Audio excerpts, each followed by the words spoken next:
S കൊല്ലം പൊന്മര കാട്ടിൽ മേക്കതിൽ ദേവീക്ഷേത്രത്തിൽ വൃശ്ചികോത്സവത്തിന് സമാപനമായി 12 നാൾ നീണ്ടുനിന്ന ഉത്സവത്തിലെ വിപുലമായ ചടങ്ങുകൾക്ക് ഭക്തജന സഹസ്രങ്ങൾ സാക്ഷ്യം വഹിച്ചു. ആയിരക്കണക്കിന് ഭക്തരാണ് ഉത്സവ നാളുകളിൽ കാട്ടിലമ്മയുടെ മണ്ണിൽ കുടിലുകെട്ടി ഭജനമിടുന്നത്.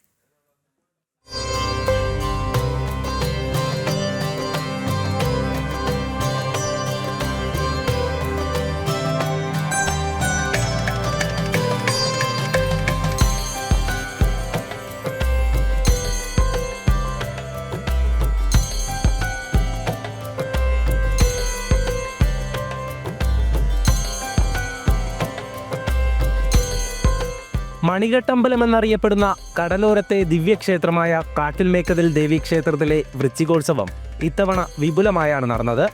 സമാപന ദിനം വൃശ്ചിക പൊങ്കലിന് കാട്ടിലമ്മയ്ക്ക് പൊങ്കാലയർപ്പിക്കാൻ ആയിരക്കണക്കിന് ഭക്തർ ഒഴുകിയെത്തി.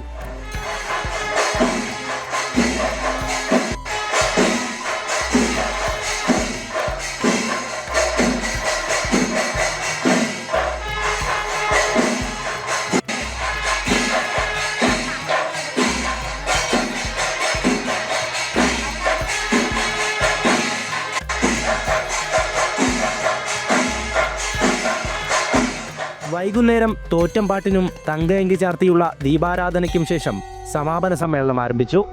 ഗുരുധർമ്മ പ്രചാരണ സഭാ സെക്രട്ടറി സ്വാമി അസംഗാനന്ദഗിരി സമ്മേളനം ഉദ്ഘാടനം ചെയ്തു.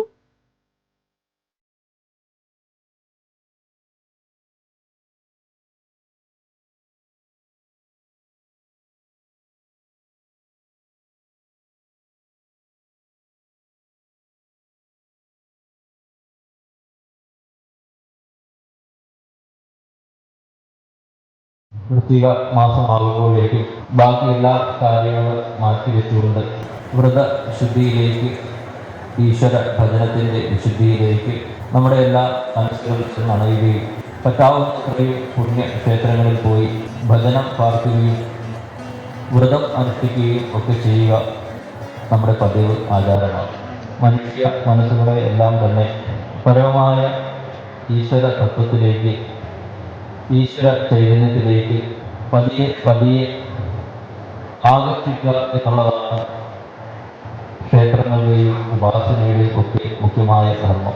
ക്ഷേത്ര trust president P Anil Joy അധ്യക്ഷനായ സമ്മേളനത്തിൽ മാതാ അമൃതാനന്ദമയി മഠം സ്വാമി സൂക്ഷ്മാമൃത ചൈതന്യ മുഖ്യപ്രഭാഷണം നടത്തി. കാട്ടിലമ്മയുടെ തിരുനടയിൽ 1000 കുടിലുകളിലായി നിരവധി ഭക്തരാണ് 12 നാൾ ഭജനമിരുന്നത്. ദേവീസ്തുതികൾ മുഴങ്ങുന്ന അന്തരീക്ഷത്തിൽ വിളക്കുവച്ച് ഓരോ ദിവസവും അമ്മയെ ഭജിച്ച ആ കുടുംബങ്ങൾ യാത്രയാവുകയാണ്. വർഷങ്ങളായി ഭജനമിരിക്കുന്നവരും പുതുതായി എത്തിയവരുമുണ്ട്. കുഴപ്പമൊന്നുമില്ല. അമ്പരാട്ടി നല്ല രീതി അമ്പരാട്ടിക്കാരനായി എല്ലാ വർഷവും അമ്പരാട്ടി ഒന്നും മനസ്സിലേക്ക് ഇതോടൊക്കെ വന്നിരിക്കും.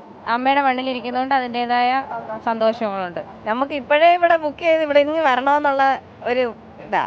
എന്താണെന്ന് വെച്ചാൽ അത്ര സന്തോഷം. ഇപ്പോൾ പോകുന്നതിൻ്റെ ഒരു വിഷമം, നമ്മൾ ഇത്രയും ദിവസം ഇരുന്നേച്ച് പോന്നല്ലോ എന്നുള്ളൊരു വിഷമവും എല്ലാ കുടിലുകാർക്കും ഒരു കുടുംബത്തെ പോലെ എല്ലാം നല്ല രീതിയിൽ അമ്മയുടെ അനുഗ്രഹം ഞാൻ കൊണ്ട് തരാൻ പോവും. പിന്നെ അന്ന് കത്തിച്ച് വെച്ചിട്ടാണ് പോകുന്നത്.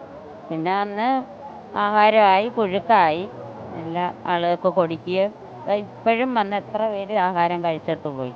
എല്ലാ കുടിലുകളിലേക്കും ദേവി എത്തുമെന്നതാണ് വിശ്വാസം. അത്താഴപൂജയ്ക്കും തോറ്റംപാട്ടിനും ശേഷം തിരുമുടി എഴുന്നള്ളത്ത് നടന്നു. തിരുആറാട്ടിനു ശേഷം തൃക്കോടി ഇറങ്ങിയതോടെ ഭക്തർ തിരികെ മടങ്ങി.